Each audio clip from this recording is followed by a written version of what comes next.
తాకట్లో ఉన్న మీ బంగారాన్ని విడిపించి ఆ రోజు ఆన్లైన్ రేటుకి కొంటాం. Sharma gold company. ఓం నమో వెంకటేశాయ. అందరికీ నమస్కారం అండి. Welcome to Suman TV. నేను గీతాంజలి. ఇవాళ మనం ఒక విశిష్ట అతిథితో మాట్లాడబోతున్నాం. టీవీఆర్కే మూర్తి గారు. మనందరం విశ్వపతి గారంటూ ఎంతో ముద్దుగా మర్యాదగా పిలుచుకుంటూ ఉంటాం. విశ్వపతి గారి గురించి చెప్పాలంటే ఒకటే మాట, వెంకటేశ్వర స్వామి వారే ఆయన రూపంలోంచి మనందరికీ ఆయన వైభవాన్ని చెబుతున్నారా అనేంతగా నాకు అనిపించిందండి. ఎందుకంటే వారు వెంకటేశ్వర స్వామి వారి పైన 18 పుస్తకాలు రాశారు. ఇప్పటి వరకు 12 భాషల్లోకి తర్జుమా అయింది. ఎంతో మంది ఆ పుస్తకాలు చదివి వారి జీవితాన్ని మార్చుకున్న వాళ్ళు ఉన్నారు. అలాగే ఎన్నెన్నో సమస్యల నుంచి బయటపడిన వాళ్ళు ఉన్నారు. కేవలం భారతదేశంలోనే కాదు, వివిధ దేశాల్లో ఆ పుస్తకం ఎంతగా ప్రాచుర్యం పొందిందో నేను చెప్పడం కాదు, చదివి అనుభవం ఉన్నటువంటి మీ అందరికీ బాగా తెలుసు. ఇంకొంతమందికి కూడా వీరి గురించి తెలియాలి, ఇంకా చాలా మంది ఆ పుస్తకాలు చదవాలి, వాళ్ళ జీవితాలు మార్చుకోవాలనే ఉద్దేశంతో అసలు వెంకటేశ్వర స్వామి వారి గురించి విశ్వపతి గారు ఏం చెప్తారు, ఇంకా ఏమేమి విశేషాలు ఉన్నాయి తెలుసుకుందాం అనే ఈ ప్రయత్నంలో భాగంగా సుమన్ టీవీ వారు వినూత్నంగా ఒక కార్యక్రమాన్ని ప్రారంభించారండి. అదే వెంకటేశ్వర వైభవం.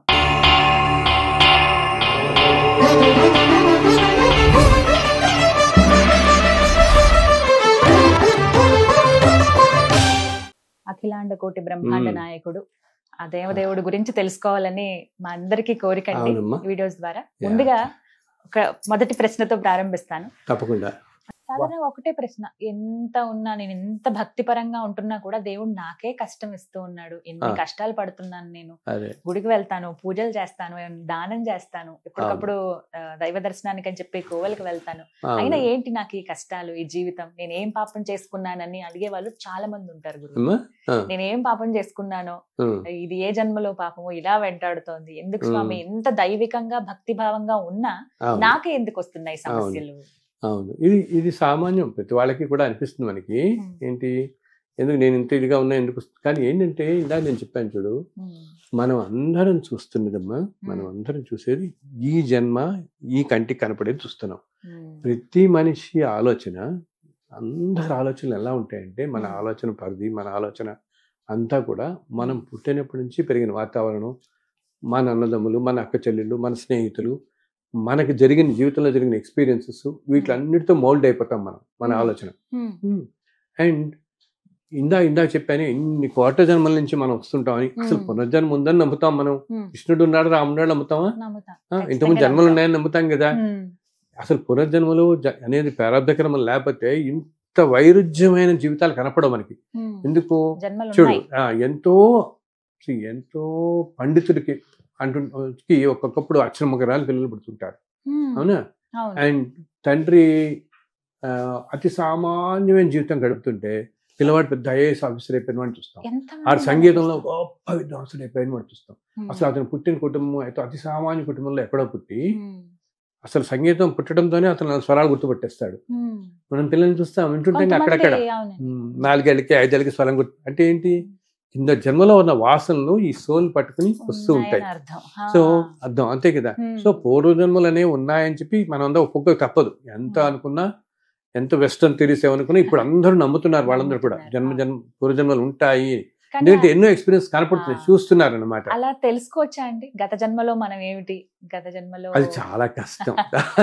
అసలు ప్రయత్నిస్తూ ఉంటారు. టైం ట్రావెల్ అని ఒక ప్రోగ్రామ్ లాగా చేపట్టారండి. టైం ట్రావెల్ అని అంటే గత జన్మలో మనం ఏంటి అనేది తెలుసుకునే భాగంగా. అసలు అది సాధ్యం అవుతుందా? అంటే అసలు నేను చెప్పిన యాక్చువల్గా కొన్ని థెరపీస్ అని కూడా ఉంటాయి. ఏంటి, మనుషులకి మనకి చిన్న చిన్న భయాలు ఉంటాయి. ఏంటి, కొంతమందికి వాటర్ చూస్తే భయం, కొంతమంది ఫోబియా, కొన్ని చిన్న చిన్న యానిమల్స్ చూస్తే భయం, కొన్ని ఒక్కోసారి ప్లేసెస్కి, హైయెస్ట్ ప్లేసెస్కి వెళ్ళటం భయం, ఫైర్ చూస్తే భయం, నీరు చూస్తే భయం, ఇవన్నీ ఉంటాయి. వీటికి ఏంటంటే ఏదో జన్మలో ఏదో వాళ్ళకి ఉంటుంది. అలాగే అటువంటి భయాలను అంటే ఏదో జన్మలో వాళ్ళు నీటిలో మునిగి చనిపోవటం ఏదో అయి ఉంటుంది. అక్కడితో ఆ సోల్ పట్టుకుపోయి కవుక్కున భయం అలా ఆ ఫీల్ అలా ఉంటుంది అన్నమాట. వాళ్ళు సబ్ కాన్షియస్ స్టేట్లో ఆ సోల్కి అలా పట్టుకుని ఉండిపోయి, సైంటిస్టులు ఈ మధ్య ఏం చేస్తున్నారు, మెడికల్ ఫీల్డ్లో కూడా రిట్రోగ్రెషన్ అని మన ఏం చేస్తారంటే వెనక్కి తీసుకెళ్తారు, పాస్ట్ లైఫ్స్లోకి తీసుకెళ్ళి ఈ భయం వాళ్ళకి పోగొట్టేలాగా. అంటే పాస్ట్ లైఫ్ థెరపీ అని వచ్చింది, థెరపిస్ట్ చేస్తున్నారు. అంటే వాళ్ళని ఒక ట్రాన్స్లోకి తీసుకెళ్ళి ఏంటంటే ఆ సబ్ కాన్షియస్ స్టేట్లో ఉన్న వాటిని తీసేయటం.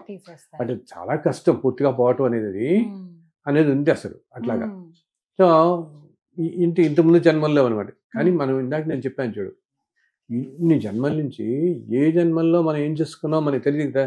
మనం అంతా ఏమనుకుంటాం, ఈ జన్మలో నేను ఇంత ధర్మాత్మని, ఎందుకు ఇలా నాకు జరుగుతుంది అనుకుంటాం. ఇప్పటికిప్పుడే రిలేట్ చేసేసుకుంటాం. ఇప్పటికిప్పుడే అన్ని ఇప్పటికి ఈ స్పెక్ట్రమే మనం చూస్తాం. కానీ ఇంత ముందు జన్మల్లో ఏం జరిగింది మనకు తెలియదు. దాని ఇప్పుడు నువ్వు అన్నవి తెలుసుకోవచ్చు అని. అసలు మనకి ఈ జన్మలో ఈ మనుషులు ఇవి తెలుసుకుంటేనే ఇంత ఊపిరాట్లే మన పని ఇలా ఉంది. ఇంకా ఇంత 4 జన్మల్లో తెచ్చుకున్నాం అనుకో, ఇంకా అంతకంటే కాంప్లికేటెడ్ ఇంకోటి ఉండదు. తెలుసుకోకపోవడమే మంచిది. అసలు పూర్వజన్మలే కాదు, నేను అందరికీ చెప్తాను, ఫ్యూచర్ అనేది కూడా తెలుసుకోవడం మంచిది. ఎప్పుడు కూడా ముందు నీకు ఏం జరుగుతుంది తెలిస్తే, చాలా మంది జ్యోతిష్ దగ్గరికి వెళ్తే కొంతమంది విచిత్రంగా నా దగ్గరికి వచ్చిన వాళ్ళు నేను 8 సంవత్సరాలు బతుకుతానని చెప్పండి అంటాడు. ఎలా చెప్తాం? అసలు ఏ జ్యోతిష్యుడు ఎవరు కూడా ఆయుష్ అనేది ఎప్పుడు చెప్పకూడదు. తెలిసినా కొంచెం గ్రహించిన అసలు మామూలు జ్యోతిష శాస్త్రానికే ఒకటి ఉంది, ఏంటంటే ఆయుష్ మాత్రం ఎవరు చెప్పకూడదు, చెప్పినా జరగదు అని వాళ్ళకని. కరెక్ట్. అంటే ఏదో గండం జరుగుతుందో వస్తుందో ఆ టైంకి అనిపించవచ్చు, అయినా కూడా చెప్పకూడదు. ఎందుకు? ఇప్పుడు మన దగ్గర ఎవరో వస్తారమ్మా, అతని ఇలాగే అడుగుతాడు, మనకి తెలుస్తుంది ఏమిటి, ఇంకో 10 సంవత్సరాలు 7 సంవత్సరాలు ఏదో గండం ఉందని చెప్పి. కాబట్టి నువ్వు అన్నావు అనుకో, బాబు నువ్వు ఇప్పుడు 40 ఏళ్ళు నడుస్తున్నాయి, 50 ఏళ్ళప్పుడు నీకేదో గండం ఉందంటే ఆ మనిషి ఇప్పటి నుంచే భయపడటం ప్రారంభిస్తాడు. బెంగ పెట్టేసుకుని ఈ జీవితం కూడా సరిగా సాగదు. అసలు అతని అదృష్టంగా బాగుండి అతనికి ఏ గురువో ఏ మహాత్ముడో కనపడితే అండ్ ఏదైనా భగవంతుని కరుణతో ఆ గండం దాటిపోవచ్చు. గండం దాటిపోయి 90 ఏళ్ళు చక్కగా ఉంటాడేమో. మనం పొరపాటు మనం ఆ మాట అనకూడదు కదా. అది ఎప్పుడు అస్సలు అలా చేయకూడదు. చాలా ఏంటంటే అదొక వీక్నెస్, మనుషులు గబుక్కున ప్రతి వాళ్ళు అడుగుతుంటారు అనమాట. అస్సలు అలాగా మనం చేయాల్సింది ఏంటి, మనం గ్రహించాల్సింది, ఏదైనా కష్టాలు పడుతుంటే ఇదంత తేలిక కాదు చెప్పినంత. అందరికి ప్రతి వాళ్ళకి బాధ అనేది ఎక్కడ వస్తుందంటే కంపారిజన్తో వస్తుంది. ప్రతిదీ కంపేర్ చేసుకోవటం. వీడన్ని అన్యాయం చేసిన వాడు సుఖంగా ఉన్నాడు, నేను ధర్మంగా ఉన్నాను, నాకెందుకు వచ్చాయి ఈ కష్టాలన్నీ అనుకుంటాం కదా. ఖచ్చితంగా అది సహజం, మానవ సహజం. అదేంటనమాట, మనం చూస్తున్నది ఈ జన్మే.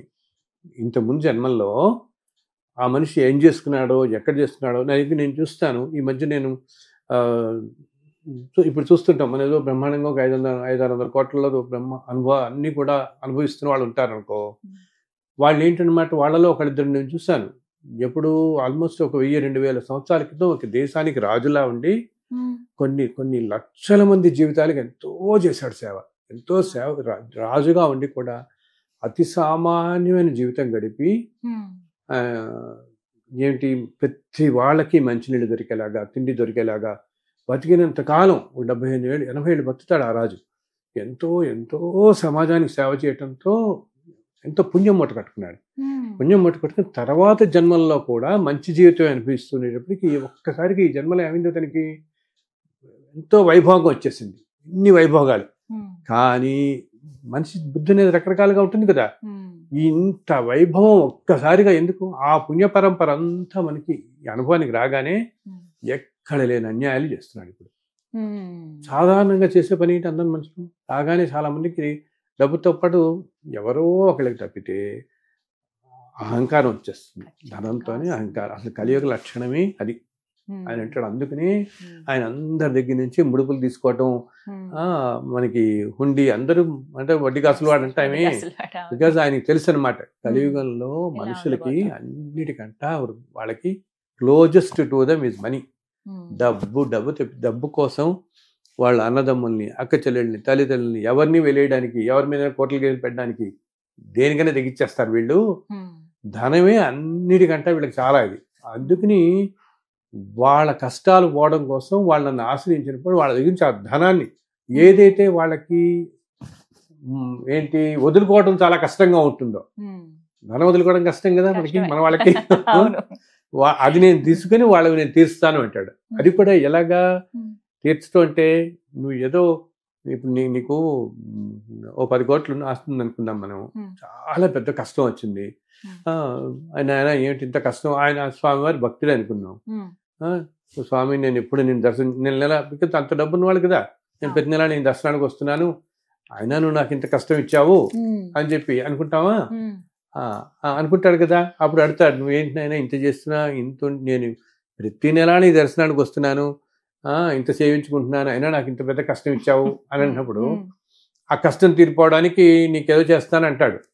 అలా చేసినప్పుడు ఏం చేయాలి? సపోజ్ నిజంగా 10 కోట్లు ఉందనుకో, 1 కోటి రూపాయలు పెట్టి మంచి పని చేయిస్తానని చెప్పమని చూద్దాం. వాళ్ళు ఏమంటారు? 1 కోటి రూపాయలు ఇస్తారా? అసలు ఒక 5 కోట్లు ఇమ్మని పని మనసు పోదు. దాంట్లో స్వామి నేను ఒక 10,000 సమర్పించుకుంటాను, లేదా 1 లక్ష రూపాయలు సమర్పించుకుంటాను అలా అంటారు. కానీ దానికి అందుకే ఏంటి, చాలా మంది చూడు మేము మొక్కుకున్నాం కానీ మాకు తీరలేదండి అంటారు. అవునా? మేము మొక్కుకున్నాం కానీ మా సమస్య తీరలేదండి అంటారు. సో నువ్వు మొక్కుకోవడం అనేది ఎలా ఉండాలి? ఒకటేమో అది ధర్మం ప్రకారంగా ఉండాలి. అంటే నువ్వు పడుతున్న కష్టం కూడా నిజంగా కష్టమైన ధర్మం ప్రకారం ఉండాలి. కానీ నాకు ఆ టెండర్ రావాలి, అలాగే నాకు ఇల్లన్నా కొంచెం పర్వాలేదు, ఏదో ఉండడానికి అనుకుందాం. అసలు ఇల్లు లేని వాళ్ళకి పాప ఆ మాత్రం కోరుకుంటే సహజం, అది తప్పు కాదు. 10 ఇళ్ళున్న తర్వాత నాకు ఇంకా 20 ఇళ్ళు కావాలనుకోవటం, ఇంకో 10 కొనుక్కోవటం. నువ్వు 10 ఉన్నా 20 ఉన్నా రాత్రి పడుకునేది ఒక మంచం మీద, ఒకటే కాటు, ఒకటే రూమ్, ఒకే గదిలో. అసలు మన ఫ్లాట్ మొత్తం కాల్చా పడతాం కదా. మనిషికి అన్నిటికంటే సుఖమైనది ఏంటంటే నిద్ర అంటారు అందరూ. నిద్రకులో మనిషి అన్ని మర్చిపోతాడు. సో మనిషికి అన్నిటికంటే సుఖమైన నిద్ర. ఆ నిద్ర సుఖంగా నిద్రపోవడానికి నీకు 10 గదులు అక్కలే, కాలు దాపుని పడుకోవడానికి నీకు. అటువంటిది 10 ఇళ్ళు ఎందుకు? సో దానికోసం అన్యాయం చేయకూడదు.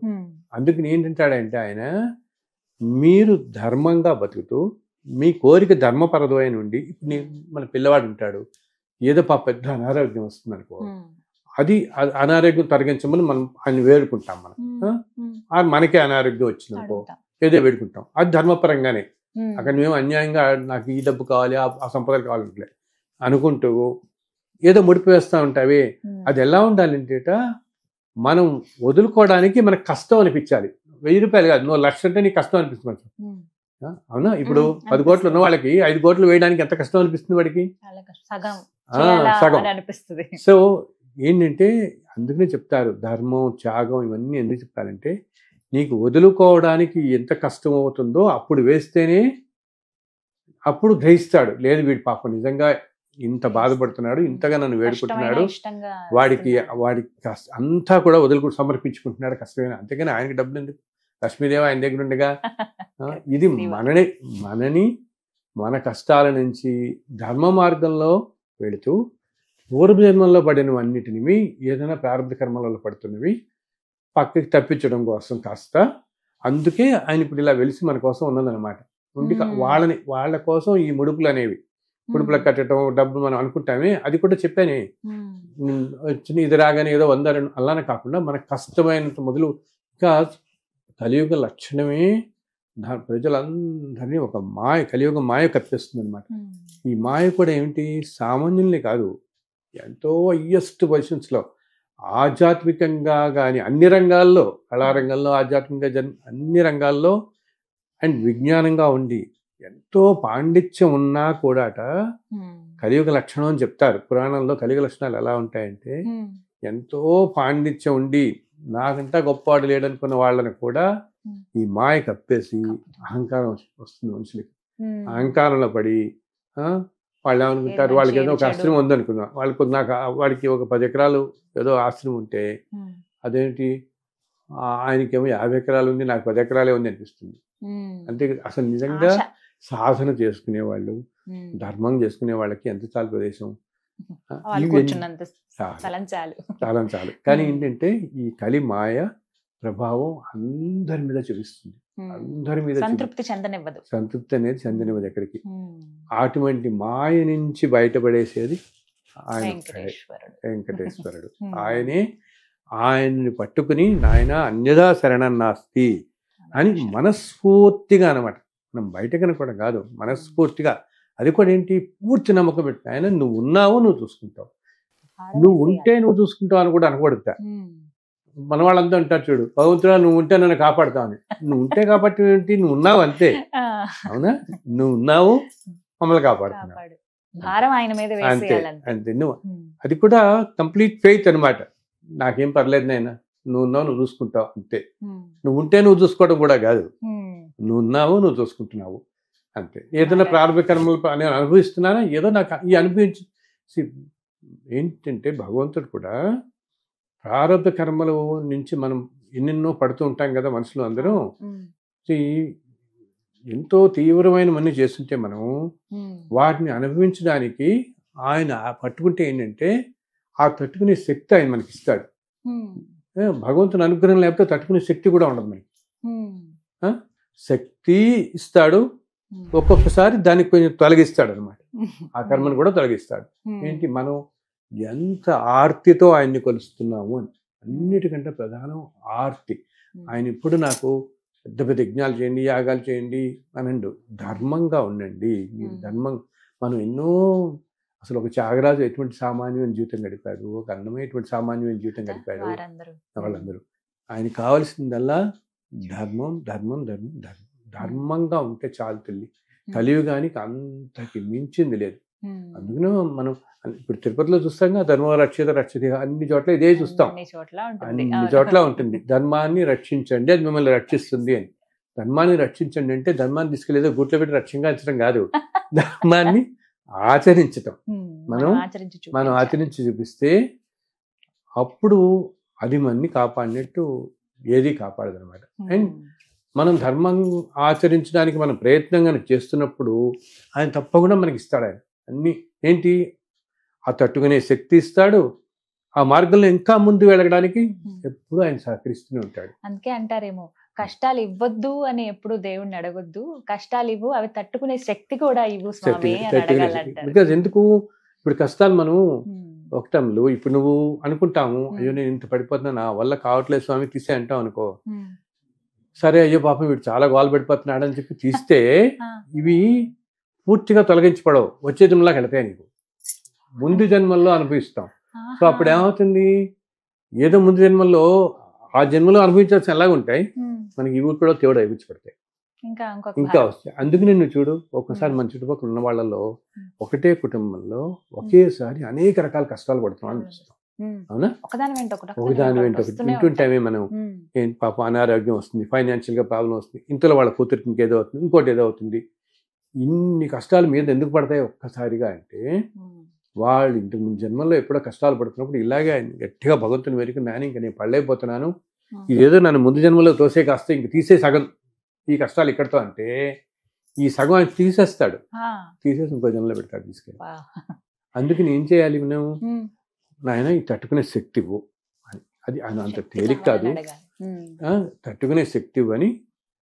కష్టం వచ్చింది కదా అని మన అన్యాయం కాకుండా మన జీవితం మనం ధర్మంగానే ఉంటూ తోటి మనిషికి సహాయం.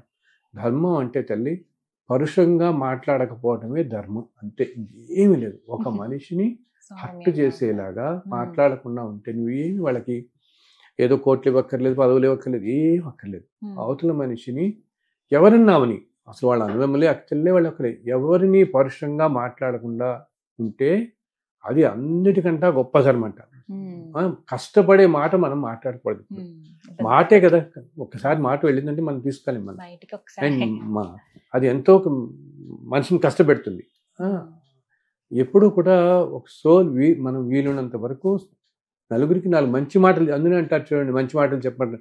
ఒక కష్టంలో ఉన్నవాళ్ళు ఉన్నారనుకో, ఆ కష్టంలో ఉన్న వాళ్ళకి మనం వెళ్ళి 4 మంచి మాటలు చెప్తే కొంచెం స్వాంతం కలిగి కొంచెం సంతోష, ఆ మనిషికి ఆ దుఃఖం బాధ తగ్గుతుంది.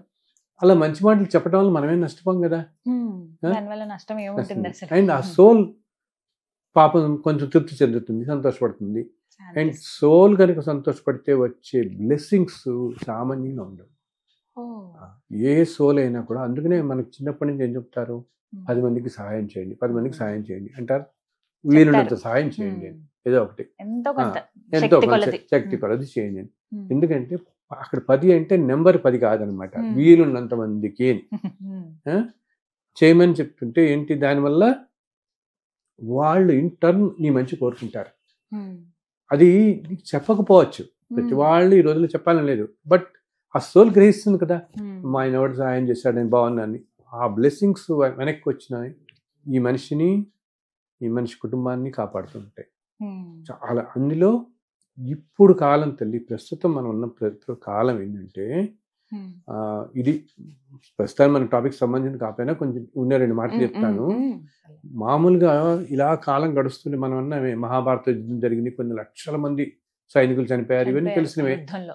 అండ్ యుద్ధంలో ఆ తర్వాత కూడా ఎన్నెన్నో మనం వింటూ ఉంటాం. మొహంజదారో, హరప్ప, ఇవన్నీ సంస్కృతులన్నీ వెళ్ళాయి, సివిలైజేషన్స్ పోయాయి ఈ 5,000 సంవత్సరాల్లో. అవును. అలాగే మొఘల్ చక్రవర్తులు ఇవన్నీ ఎన్నో వింటాం కదా. అలాగే ఏంటి, ఒక టైంలో రాజు కనుక శివుణ్ణి ఆరాధించేవాడైతే ఎవరన్నా విష్ణు అనే మాట అన్నవాడిని చంపేసేవాడు. అలా కొన్ని లక్షల వైష్ణవుల్ని క్రూరంగా చంపేసిన రోజు టైమ్స్ ఉన్నాయి. లక్షల మంది శ్రీరంగంలో అక్కడ రాజు ఏంటంటే శివుడి అనుకుని ఆ రోజుల్లో అంత ఇదిగా ఉండేది. ఉంటే ఇంకా ప్రతి వాళ్ళు అసలు విష్ణు మాట ఎత్తకూడదు అనమాట. అలాగే మళ్ళీ మారినప్పుడు రాజు కనుక విష్ణువు ఇదైతే శివుడి మాట ఎత్తకూడదు. అలాగా చేసి ఎంతో కష్టతరమైన పరిస్థితులు జరిగిన సంవత్సరాలు ఉన్నాయి. అంటే కాలంలో ఇవన్నీ సహజం. ఇన్ని లక్షల సంవత్సరాలు ఎటువంటి మధ్య మధ్యలో చాలా టఫ్ టైమ్స్ వస్తాయి. అలా ప్రస్తుతం మనం ఇప్పుడు నడుస్తున్నది కూడా 2020 నుంచి 2030 దాకా చాలా కష్ట పరిస్థితులు ఉంది ప్రపంచం మొత్తం. ఇది సైకిల్ లాగా. ఇప్పుడు ఇందాక నేను చెప్పానే, కొన్ని లక్షల మందిని, ఇప్పుడు జలియన్ వాలాబాగ్ తెలుసు, ఇండిపెండెన్స్ టైంలో జరిగింది కదా, ఎంత దారుణంగా జరిగింది. వరల్డ్ వార్లో ఎన్ని లక్షల మంది పోయారు. ఇవన్నీ టఫ్ టైమ్స్ అని వాళ్ళకి. అలా ఒక్కొక్క టైమ్స్ మధ్యలో వస్తుంటాయి. అలాగా ఇంకా సివియర్గా కష్టంగా వచ్చే టైమ్స్లో ఇప్పుడు మనం ఉన్న టైము చాలా కష్టతరమైంది. దాంట్లో కూడా ఈ 20 నుంచి 30లో మధ్యలో ఉన్నాం మనం ఇప్పుడు. ఇప్పుడు 24 కదా, అయిపోయింది 25, 26. వచ్చే 2 సంవత్సరాలు కూడా చాలా కష్టతరమైన ప్రపంచానికి. కష్టతరంగా ఉన్నప్పుడు ఏమవుతుందంటే నేచరు సహకరించదు. అందుకని మనం చూడు, ఇప్పటిదాకా విన్నన్ ప్రదేశాల్లో భూకంపాలు వింటున్నాం కదా. అసలు హైదరాబాద్ లో భూకంపం, మనం హైదరాబాద్ లో భూకంపం ఏంటి, ఆంధ్రప్రదేశ్ లో భూకంపం. కొద్ది రోజులు కొన్నేళ్ల క్రితం చెప్పింది సేఫెస్ట్ ప్లేస్ హైదరాబాద్, ఎలాంటి ఉపద్రవాలు ఉండవు ప్రకృతికి సంబంధించిందని విన్నాం. సో ప్రకృతిలో కూడా ఇన్ని మార్పులు రావటం ఎందుకు. నిన్న మొన్న ఇంత వింటరు, ఈ వింటర్ లో కూడా మనం ఉక్కబోస్తుంది, అందరికి వేడి ఏసీలు వేసుకున్నారు. నిన్న 2-3 రోజులు కొన్నాడు. ప్రకృతి ఏ విధంగా మారిపోతుంది. ఎందుకు? ధర్మం అనేది ఎప్పుడైతే చాలా దిగజారిపోతూ ఉంటుందో విపరీతంగా మనం ఎన్ని రకాల అన్యాయాలు చూస్తున్నాం సంఘంలో. ఇప్పుడు అసలు చిన్నపిల్లలు మానభంగాలని, హత్యలు, తల్లిదండ్రులను హత్యలు చేయటం, అన్నదమ్ములను హత్య చేయటం, స్నేహితులను హత్య చేయటం, డబ్బు కోసం ఎన్ని హత్యల కన్నా వెళ్ళిపోవటం, ఎన్ని దుర్మార్గాలకు వెళ్ళిపోవటం.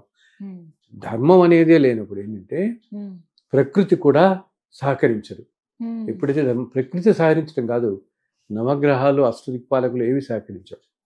ధర్మం అనేదే లేను. అందుకని ఇప్పుడు చూడు, మనం ఇన్ని యజ్ఞాలు, యాగాలు చేస్తున్నాం ఎన్నో చోట్ల. ఇప్పుడు ఈరోజు చూస్తే మనం ప్రతి నెల మనం వింటున్నాం కదా, ఒక చోట ఇంత చేశారు, ఇంకో చోట చూపించడం జరిగింది, ఇంకో చోట ఇన్ని యజ్ఞం చేశారు, 1000 కుండాలతో యజ్ఞం చేశారు. దైవికంగా ఎన్నో చోట్ల జరుగుతున్నాయి. ఇన్ని జరుగుతున్నా ఇవన్నీ మనం చూస్తూనే ఉన్నాంగా. ఇదే మనం ఒక 50 సంవత్సరాల క్రితం చూసామా? 50 సంవత్సరాల క్రితం అది ఇలా 1000 మందితో యజ్ఞం 2000 చూసాం ఎక్కడన్నా? అసలు వినేవాళ్ళమే కాదు ఎక్కడ మనం. కానీ అప్పుడు జనం బాగానే ఉన్నారు కదా. ఆర్థిక కష్టాలు తప్పితే మనుషులకు ఆ రోజుల్లో మనుషుల మీద అనురాగం, ఆప్యాయత, జాయింట్ ఫ్యామిలీస్, బంధాలు బాగుండేవి. మనుషులు ధర్మంగా ఉండేవాళ్ళు, ఒకరికొకరు సహాయం చేసేవాళ్ళు. అండ్ ఏమిటి, భారాలు చేసుకుని బతికేవాళ్ళు. భారాలు చేసుకోవడం అంటే చాలా మంది చదువుకోవడం కోసం ఆ రోజుల్లో. ఇప్పుడు వాళ్ళకి తెలియదు, జనరేషన్ వాళ్ళకి. కానీ పాపం ఏమో పిల్లవాడు ఉంటాడు, చాలా కష్టం అనుకో ఆ ఫ్యామిలీకి చదువుకోవడానికి. వాళ్ళు ఏం చేసేవాళ్ళు, ఆ ఊళ్ళో ఒక్కొక్కళ్ళ ఇంట్లో ఒక్కొక్క రోజు భోజనం పెట్టేవాళ్ళు వీళ్ళకి. దాన్ని వారాలు చేసుకోవటం అనేవాళ్ళు. అంటే ఏంటి, ఆ ఊర్లో ఉన్న కొంచెం ఉన్నత కుటుంబం అనుకుందాం, స్థితి ఉన్న కుటుంబం వాళ్ళు 4-5 కుటుంబాల వాళ్ళు ఏం చేసామంటే వీళ్ళకి, నైనా నువ్వు సోమవారం రా మా ఇంటికి భోజనానికి, ఇంకొక ఆయన మంగళవారం రా భోజనానికి, ఇంకో రోజు బుధవారం రాను భోజనానికి. అంటే ఈ పిల్లవాడికి ఇలా ఒక్కొక్క రోజు ఒక్కొక్క వారం, ఒక్కొక్క రోజు ఒక్కొక్క ఇంట్లో భోజనం ఏర్పాటయ్యేది. అండ్ మనకి తెలిసిన ఈ రోజుల్లో ఎంతోమంది మహానుభావులు అలా చేసిన వాళ్ళే. వీళ్ళల్లో ఒక పేరు నేను చెప్తాను, ఘంటసాల గారు అలా చేసుకునేవారు. ఒక టైంలో ఘంటసాల వారు కూడా చిన్నతనంలో ఎంతో కష్టపడి విజయనగరం కళాశాలలో చదువుకుంటున్న రోజుల్లో ఇలా ఒక్కొక్క రోజు ఒక్కొక్క ఇంటికి వెళ్ళి చేసుకునేవాడు. ఎవరింట్లో ఘంటసాల వారు భోజనం చేశారో ఆ ఫ్యామిలీ కూడా ఒకసారి మా ఇంటికి వచ్చింది. ఓ ఆ తర్వాత తరాల వాళ్ళు అనమాట. ఎంతో మంది మహానుభావులు తల్లి ఆ రోజుల్లో చేసుకునేవాళ్ళు. అంత గొప్ప పొజిషన్స్ చాలా. సో అదేంటంటే ఆ ధర్మం అనేది అంతగా ఇంపార్టెంట్. సో ఇప్పుడు కాలంలో ఇలా ఉంది కాబట్టి నేను అందరికీ చెప్తుంది, నాయన ఇప్పుడు ఏంటి, ఇప్పుడు ఇన్ని యజ్ఞాలు ఎన్ని జరుగుతున్నాయి, ఇన్ని ఎందుకు జరుగుతుంది అంటే మనందరికీ కూడా ఈ ప్రారంభ కర్మలు అనేవి ఎక్కువగా తోసుకొచ్చేసి సామాన్య మానవులు సఫర్ అవుతున్నారు. ఏంటి ఎక్కడ లేని అనారోగ్యాలు సడన్ గా వింటాం, సడన్ గా జరగటం, ఉన్నట్టుండి అనారోగ్యం, చిన్నతనంలోని అనారోగ్యాలు, ఏదో ప్రాబ్లం. అండ్ మనస్సుకు సంబంధించిన మెంటల్ డిజార్డర్ చాలా ఎక్కువయ్యాయి. ఎందుకు? నెగిటివ్ ఎనర్జీస్ అన్నమాట. ఇదంతా కూడా బయట ఏంటి, ధర్మం ఎప్పుడైతే లేకపోతుందో బయట ఉండే కాస్మిక్ ఎనర్జీలో నెగిటివిటీ ఎక్కువ అయిపోయేది. బయట అంతా కూడా పొల్యూట్ అయిపోయి బయట ఆ నెగిటివ్ ఎనర్జీ. ఇప్పుడు ఎందుకు మన మొబైల్ టెక్నాలజీ అంత విరిగిపోయింది. వైఫై 24 గంటల వైఫైలో ఉంటాం కదా. అండ్ వైఫై అనేది మరి కన్నీ కనపడదు, కానీ ఆ వేవ్స్ ఉంటాయి చుట్టూతా. ఆ వేవ్స్ మధ్య ఉంటాం మనం ఇలా మాట్లాడుతున్నాం. ఇప్పుడు ఈ మనం ఇలా మాట్లాడుతుంటే మాటలు వింటున్నాము, ఇది కూడా ఒక వేవ్ ప్యాటర్న్. ఇంకొంచెం దూరం వెళ్ళాం అనుకో స్పీకర్ పెడతాం వినపడడానికి. ఇంకా ఇప్పుడు మొబైల్స్ లో చూస్తున్నాం మనం, ఎక్కడో ఇప్పుడు యుఎస్ లో ఉన్నది ఈ క్షణంలో మనం వింటున్నాం చూస్తున్నాం. ఎలా ఇదంతా ట్రాన్స్మిషన్ ఎలా జరుగుతుంది, వేవ్సే అంతే కదా. వేవ్స్ అని ఇప్పుడు మనం మొబైల్ గబుక్కుని ఇలా కాల్ అవగానే రింగ్ అవుతుంది. రింగ్ అవగానే ఏంటనమాట, ఈ వేవ్ ప్యాటర్న్ ని పిక్ చేసుకుని మళ్ళీ మనం వింటున్నాం. అమెరికాలో ఈ క్షణంలో మాట్లాడుతున్న మనిషి వాయిస్ మనం అదే వాయిస్ అలా వింటున్నాం కదా. అంటే ఏంటి, అది ఆ అమెరికాలో అతను మాట్లాడింది ఎయిర్ లోకి వెళ్ళి ఈ వేవ్స్ ద్వారా ఈ ఇన్స్ట్రుమెంట్ పిక్ చేసి ఏం చేస్తుంది, ఇన్స్ట్రుమెంట్ పిక్ చేసి మళ్ళీ మనం వినపడే స్థాయికి తెస్తుందని. ఆ స్థాయిలో ఉంటే ఇప్పుడు ఈ క్షణంలో అన్ని వినపడితే మన పని అయిపోతుంది. ఆ వేవ్స్ మనం వినలేం కదా. ఇప్పుడు కొన్ని కోట్ల సెల్ ఫోన్ వాయిస్ వెళ్తుంటాయి, సిగ్నల్ ఆ సిగ్నల్ పవర్ అంతంత ఫ్రీక్వెన్సీస్ లో. సో ఆ ఫ్రీక్వెన్సీస్ మనకి ఆడిబుల్ కాదు కాబట్టి తగ్గించేసి దాన్ని మనం వినే స్థాయికి మళ్ళీ ఇన్స్ట్రుమెంట్ టెక్నాలజీ కనిపెట్టారు కదా, వెంటనే నీకు అది వినిపిస్తుంది. అంటే ఏంటనమాట, ఏ క్షణంలో అయినా ప్రతి మనుషులందరూ ఈరోజు ప్రపంచంలో ఈ అన్ని వేవ్స్ మధ్య బతుకుతున్నాం. ఇది ఒక 50 ఏళ్ల క్రితం వేవ్స్ ఉన్నాయా? ఫోన్లు ఎక్కడ? వీటి వల్ల ఈ వేవ్స్ వల్లనే మైండ్ మీద పనిచేస్తుంది, హ్యూమన్ సిస్టమ్ మీద అన్నమాట పనిచేసి ఇన్ని అనారోగ్యాలు ఇన్ని రావటం. అందుకని ఇంత ఇది రావటం. అందుకని మేమందరికీ చెప్తుంటాం, మన వాళ్ళు చెప్తున్నారు ఏమిటి, నైట్ అప్పుడు మీరు వైఫై ఆఫీస్ అయింది, లేకపోతే ఇల్లు మొత్తం వైఫై ఉంటుంది కదా. ఇసాల్ వేవ్సే కదా ఇవన్నీ కూడా. సో ఇది టెక్నాలజీ అనుకో, కాలంతో పాటు ఇలా జరుగుతుంటాయి. నేను చెప్పేది ఏంటి, ఈ టైం ప్రస్తుతం కొంచెం వచ్చే 2 సంవత్సరాలు కూడా మనం పీక్ వెళ్ళబోతాం ఈ సైకిల్లో. 25, 26 కూడా ఏంటి, ఎన్నో చోట్ల భూకంపాలు రావటము అసలు ఊహించినంతగా అన్నమాట. అండ్ ఏంటి, నేచర్ అగ్ని నీరు చాలా జాగ్రత్తగా ఉండాలి. అగ్ని నీరుతో మాత్రం, ఎందుకంటే విపరీతంగా ప్రకోపిస్తాయి రెండు. మనం పంచభూతాలు అంటాం కదా, ఆకాశం, నీరు, అగ్ని, పృథ్వీ, జలం, ఇవన్నీ చెప్తాం కదా పంచభూతాలని, గాలి, వీటిలో. సో ఈ రెండిట్లో అందునే చూడు అగ్ని ప్రమాదాలు ఎక్కువ అవుతున్నాయి, నీటితో సంబంధించినవి ఎక్కువ అవుతున్నాయి. ఈ 2 సంవత్సరాలు కూడా మనుషులందరూ కూడా ఈ పిక్నిక్లు అది వెళ్ళేటప్పుడు చాలా జాగ్రత్తగా ఉండాలి. సాయంత్రం అయిన తర్వాత వాటర్ జోలికి వెళ్ళకపోవడం, సముద్రాల దగ్గర ఎక్కువ గడుపుతూ ఉంటారు, వెళ్ళొద్దు అంటారు. అస్సలు మంచిది కాదు. వచ్చే పీరియడ్ లో మాత్రం ఎన్నో వాటికి ఇటువంటి దుర్ఘటనలు తక్కువ అవడం కోసం నేను అందరికీ చెప్పేది ఏంటంటే, ధర్మంగా ఉండండి, మీరు తోటి వారికి సహాయం చేయండి. ఒకవేళ మీకు కొంచెం ఏదైనా భగవంతుడు నమ్మకం పూజ అది ఉన్నప్పుడు రోజు పొద్దున ఒక్క నమస్కారం, ప్రపంచం అంతా చల్లగా ఉండాలని ఒక్క నమస్కారం పెట్టండి. ఇదే ఒక పెద్ద పరిహారం. తప్పకుండా ఇన్ని లక్షల మంది కనుక నమస్కారం పెడుతూ ఉంటే, భగవంతుని ప్రార్థిస్తే అది పాజిటివిటీ వెళ్తుంది కదా. ఆ పాజిటివిటీ ఎనర్జీ వల్ల కాస్త ఉపశమనం కలుగుతుంది వీటికి. అంటే ఈ 2025-26 2 సంవత్సరాలు ప్రపంచ వ్యాప్తంగా ఉంటుంది. ఈ 2 సంవత్సరాలు ఇట్లాగే ఉంటుందమ్మా. 2 సంవత్సరాలు ఆల్మోస్ట్ ఏంటి, దేశాల మధ్య యుద్ధాలు, అండ్ ఈ యూరోపియన్ కంట్రీస్ అన్ని ఉంటాయి, ఇటలీ, జర్మనీ, అటంతా కూడా అటు కొన్ని టెర్రర్ అటాక్స్ కానీ, అలాగే ఒక చిన్న న్యూక్లియర్ యాక్సిడెంట్ లాగా అవుతుంది ఒక చోట ఎక్కడ దేశంలో, దానివల్ల కూడా చాలా మంది జన నష్టం అవుతుంది. అండ్ ఈ భూకంపాల వల్ల కూడా మనకి హిమాలయన్ రీజియన్లో ఒక మేజర్ ఎర్త్క్వేక్ కూడా రావచ్చు అనమాట. ఇలా ఎన్నెన్నో ఏంటంటే ఇది జనాలు భయపెట్టడం కోసం కాదు నేను చెప్పేది, జాగ్రత్తగా ఉండండి. అండ్ యుఎస్ ఎకానమీ కొంచెం దెబ్బతింటుంది ఎన్నో కంట్రీస్లో అనమాట. మనుషులు కొంచెం ఇప్పుడు మనం కరోనా వైరస్ చూసాం, అటువంటిది ఏదో ఇంకా వేరే టైప్ ఏదో రావచ్చు. ఆల్మోస్ట్ ఒక నెల రోజుల పాటు ప్రపంచం కదలకుండా మళ్ళీ చేస్తుంది ఏదో ఒకటి. అటువంటిది కూడా ఈ 2 సంవత్సరాలు ఈ 2 సంవత్సరాల్లో ఏదో టైం ఒక నెల పాటు. అందుకని ముందు జాగ్రత్తగా ఉండాలి అంటే ఏంటి, మనుషులు ధర్మంగా ఉండటం. అప్పుడు కరోనా అప్పుడు అలా ఉంది, ఎవరేం గ్రహించారు, మళ్ళీ పరుగులు అన్యాయాలు అన్ని మళ్ళీ మామూలే. అలా కాకుండా ఉండండి. అండ్ ఉంటే నలుగురికి అది ఉపయోగపడుతుంది, మంచిది, సమాజానికి కూడా మంచిది అనమాట. మనకి ఉదయం లేచి దేవుడికి దండం పెట్టుకునే అలవాటు ఉంటుంది, అప్పుడే ఒక్క మాట అందరూ చల్లగా ఉండాలి దండం పెట్టుకోవాలి. అది ప్రపంచం అంతా చల్లగా ఉండాలి అని పెట్టుకుంటే ఎప్పుడు కూడా సామూహికంగా చేసే వాటికి చాలా పవర్ ఉంటుంది.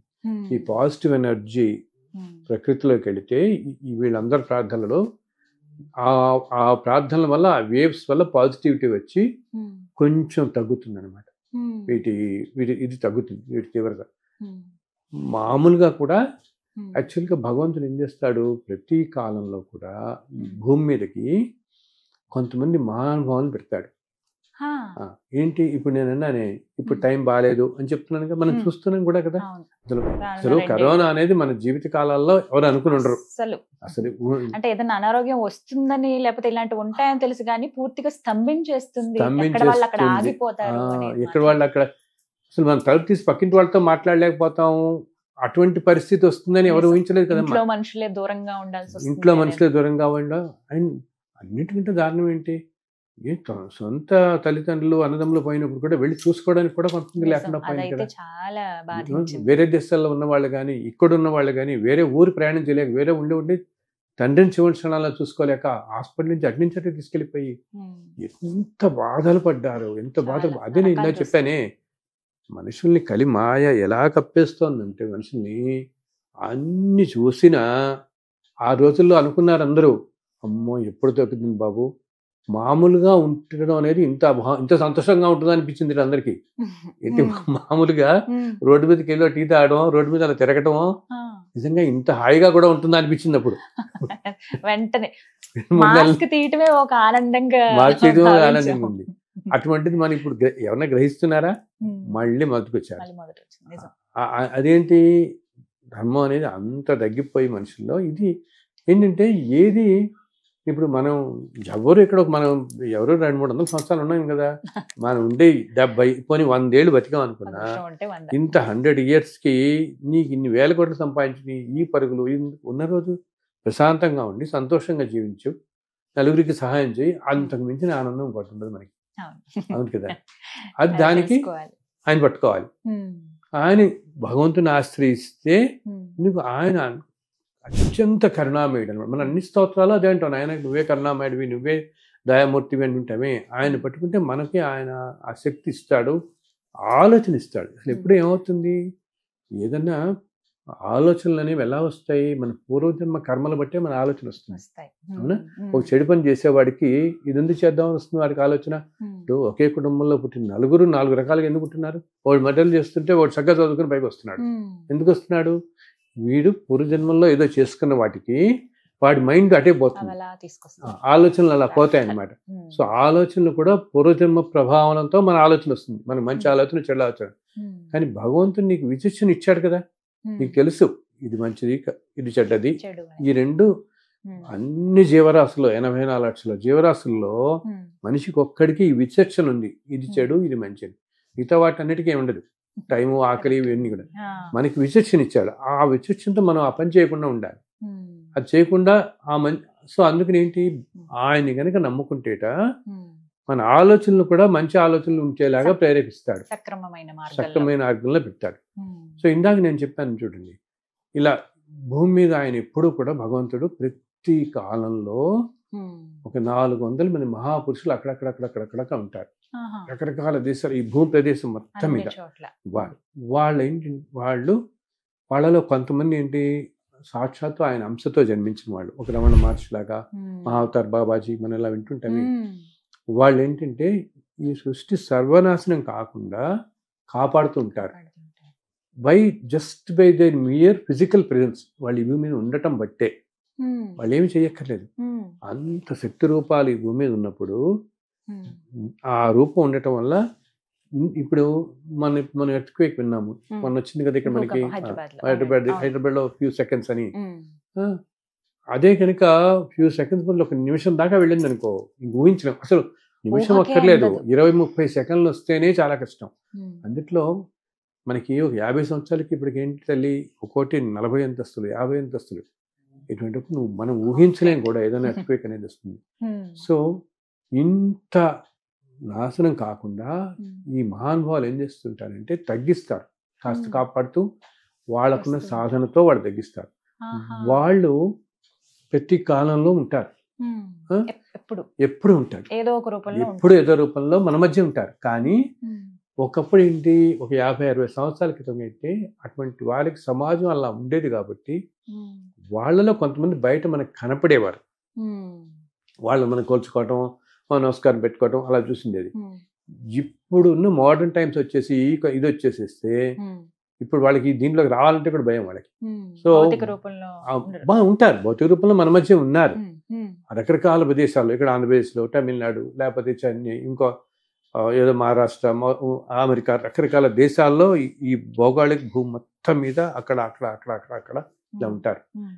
అండ్ వీళ్ళందరూ కనెక్ట్ అయి ఉంటారు, మెసేజెస్ ఎవరికి వాళ్ళకి వెళుతూనే ఉంటాయి.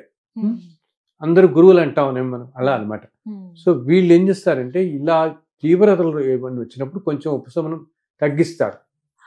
భగవంతుడు ఇంత పాజిటివ్ ఏంటంటే, ఇప్పుడు మనం 5120లోనే ఉన్నాం.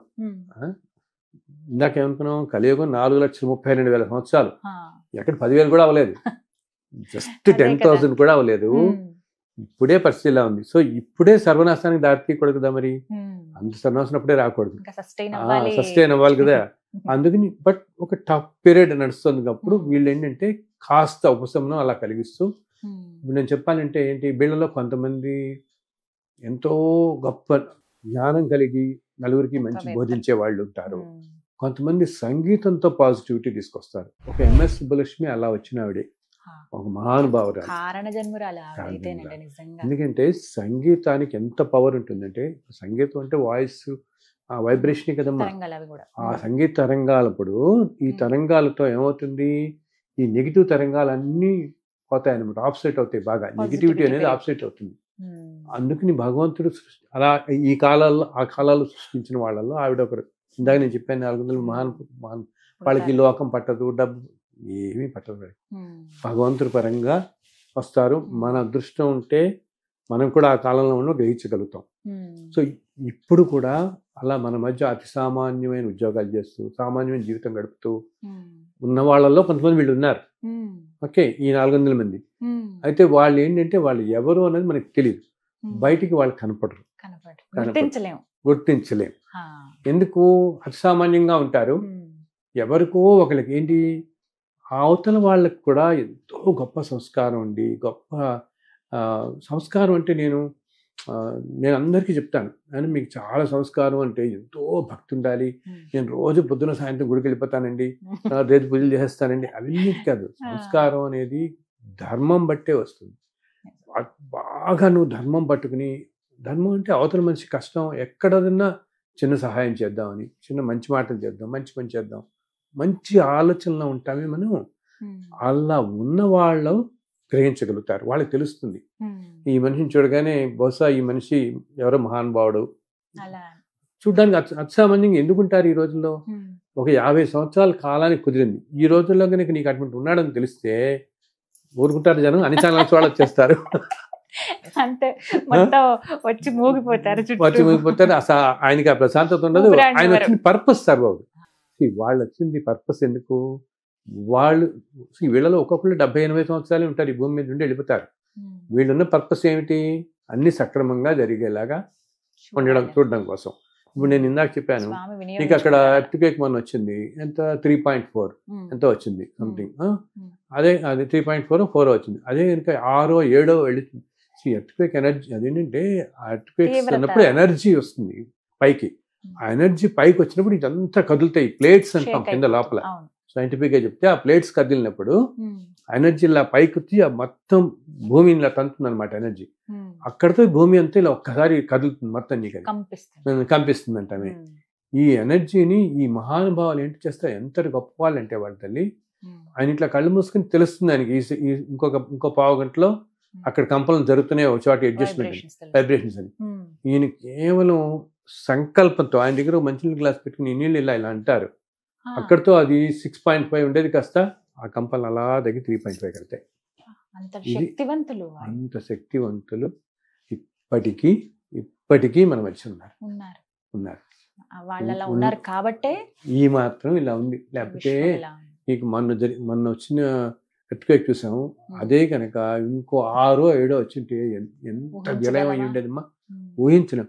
అన్నిటికంటే ఏమిటి తెలుసా, ఫస్ట్ ఎఫెక్ట్ అయ్యేది వాళ్ళకి అక్కడ ఉమ్, దగ్గరలో ఏమన్నా డ్యామ్ ఉందనుకో. ఓకే, ఉమ్, ఉమ్. ఈ భూకంపంలో ఇంత ఇంత హైయెస్ట్ లెవెల్కి వెళ్ళిపోతే ఆ డ్యామ్ బ్రేక్ అవుతుంది.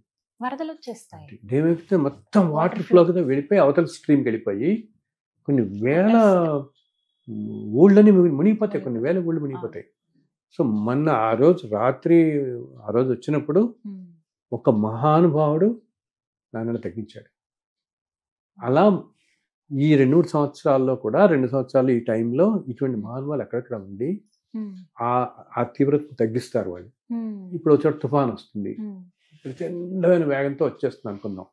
ఇప్పుడు యాక్చువల్లీ ఈ డిసెంబర్లోనే చాలా తీవ్రమైన తుఫాన్ నెల్లూరు ఆ కోస్ట్ రావాల్సింది Right లో. ఒకటి ఉంది. ఉమ్, ఇటు కోస్ట్ అంట మనకి ఉమ్, చెన్నై నెల్లూరు కోస్ట్. ఉమ్. దాన్ని ఒక మహానుభావుడు చాలా తగ్గిస్తున్నాడు దాన్ని. లేకపోతే ఆ. విపరీతమైన కొన్ని లక్షల మంది ఎఫెక్ట్ అయ్యేంత తీవ్రమైన రావాల్సింది నేచర్లో ఉమ్. అటువంటివి. ఇవి ఇలా వాళ్ళు చేస్తున్నారు. ఉమ్, మళ్ళీ సామాన్యులు అందరూ ఏంటంటే ఉమ్, మీరు ధర్మంగా ఉండండి, కాస్త ఉమ్, మంచి పనులు చేస్తూ ఉండండి, అది కాపాడినట్టు ఏది కాపాడు. అండ్ అసలు భగవంతుడు ఆయనే చెప్తాడు, ఉమ్, కలియుగానికి ఏంటిట, ద్వాపరయుగంలో యజ్ఞయాగాదులకి, ఉమ్, త్రేతాయుగంలో తపస్సుకి ఉమ్, ఇచ్చేంతటి ఫలితము ఉమ్. కేవలం నా నామస్మరణకే ఇస్తానంటాడు. ఒక్కసారి గోవిందా ఆ, అని అనుకుంటా. అని ధర్మం ఉండండి, ఉమ్, నేను అంత ఫలితం మీకు ఇస్తాను అంటాడు. బికాజ్ మనకు ఆయనకు తెలుసు ఏంటంటే ఈ కలియుగంలో వీళ్ళకి అసలు టైం ఉండదు ఉమ్, ఏ పని చేయడానికి, ఏ ఆలోచనకి కూడా అని చెప్పి మనకున్న మనకున్న వీక్నెసెస్ అన్నీ అని తెలుసు. పాపం ఎంత కష్టాలు పడతారో వీళ్ళని, ఇది ఏం చేయక్కర్లేదు, నేను ఒకసారి తలుచుకోండి చాలు, నన్ను ధర్మంగా ఉండండి. ఉమ్, అన్నిటికంటే నేను ప్రతిసారి చెప్తాను తను, ఉమ్, నేనే కాదు మనకు తెలిసిన ధర్మబద్ధంగా మహానుభావాలు అందరూ ఈరోజు చెప్తున్నది ఉమ్, ధర్మంగా ఉండండి నాయన, ధర్మంగా ఉండండి. మనం అనుకుంటాం, మనమే కాదు మన దగ్గర ఉన్న మనందరం ఏమనుకుంటాం అంటే సనాతన ధర్మం ఇంతమంది యజ్ఞాలు చేస్తున్నారు, వేద పండితులు చేస్తున్నారు, ఘనాపటిలు ఉమ్, పీఠాధిపతులు చేస్తున్నారా. ఇంతటి మహానుభావాలు ఉమ్. వేరే దేశాల్లో ఉండటం కూడా నేను చేశాను. ఒక అమెరికాలో ఒక అమెరికన్స్ అయ్యుండి ఓ, వేరే వాళ్ళు పుట్టి కూడా ఓకే ఆ. మనం అనుకుంటాం ఇండియన్స్ అని ఇట్లానే కాకుండా అమెరికన్స్ అయ్యుండి. నేను ఒకసారి హార్వర్డ్ యూనివర్సిటీ వెళ్ళినప్పుడు చూశాను, ఉమ్, ఒక ప్రొఫెసర్ అక్కడ, ఆయన ఒక స్కూల్ ఆఫ్ డివినిటీ అని ఉంటుంది, దాంట్లో డైరెక్టర్ అమ్మా. ఉమ్, అండ్ ఆయన అసలు ఇన్ఫాక్ట్ ఒక పెద్ద క్యాథలిక్ అసోసియేషన్ ప్రెసిడెంట్ ఆయన. అసలు ఉమ్, వేరే మతంలో ఉన్నవాడైనా ఆయన ఎంత ధర్మంగా ఉంటాడు ఆ మనిషి. ఉమ్, అతి అతి అన్ని మతాలను ఒకలా చూస్తూ ధర్మంగా ఉంటాడు. ఉమ్, సో అది ఎంతో కాపాడి ఉమ్, ఈరోజు హార్వర్డ్ యూనివర్సిటీ ఎంత పేరు వచ్చింది అక్కడ. ఎంత అవును. కొంతమంది అటువంటి వాళ్ళు ఉన్నారు అక్కడ, ఉమ్, ఇలా రకరకాల ప్రదేశాల్లో ఉమ్. ఉండి కాపాడుతూ ఉంటారు మన అనమాట. ధన్యవాదాలు గురుగారు. నమో వెంకటేశ్వర. నమో వెంకటేశ్వర.